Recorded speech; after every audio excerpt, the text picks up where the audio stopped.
Welcome to the channel. My name is Matthias. Today we're going to touch on a fascinating historical subject, the peace dividend, where basically we had the situation after the end of the Cold War.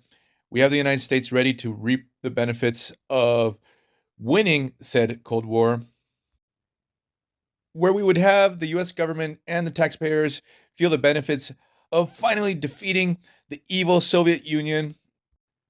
So this process started progressively from 1989 all the way up to 1993. That's when Congress actually stepped in and started to push this forward with legislative measures.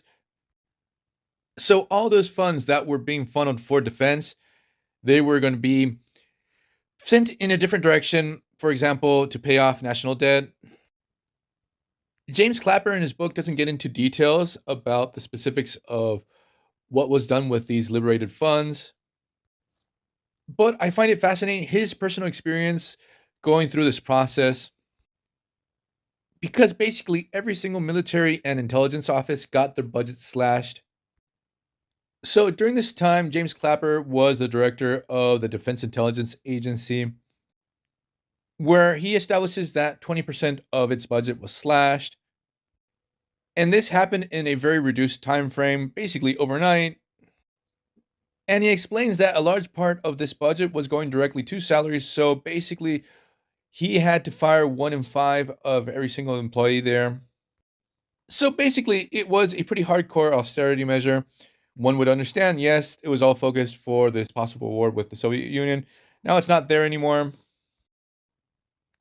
And Clapper goes into the fact that, yes, the Soviet Union was not there anymore. It had fragmented, but it had many military assets that no one knew where they were after the fall. That the possible threat was still there, maybe not on a global level, but something really bad can come out of the whole chaos that we got during the 90s. Now, back with his agency, Clapper starts talking about that obviously he didn't want to lay off anyone, that he offered early retirements for most of the older employees. Hiring was completely freezed across the board. Now, this part of the book really reminded me of things that I've lived through, because I'm a public official and I've been through 2 governments that have gone hard into austerity measures. So I've seen many of my coworkers being laid off, fired, like they go hard into finding any type of excuse to let someone go. Freezing hiring, and the thing is that the people that are left behind have to pick up the slack, and it really sucks. So what happens is it starts to be expected of you to do the work of 2 or 3 or 4 people. It is rough. And this obviously leads to delays in the attention to people, and you're just totally overworked, and the quality of your work and your output starts to go down. You're totally burned out.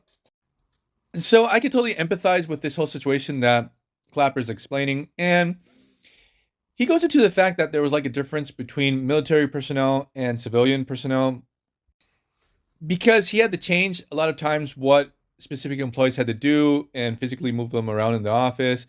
And the military personnel are more used to stuff like this, while the civilian personnel really, really had a hard time adjusting.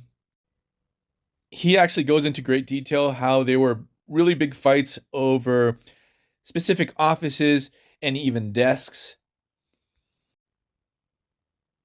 that civilian employees would really double down on not wanting to change what they had to do. And so while all this is going down, we have austerity measures for the US military. They are called into action right in the middle of this readjustment. That's when the US military is actually sent to Somalia, but we're going to leave that for another video. So I hope you guys like this one. See you guys next time. Bye.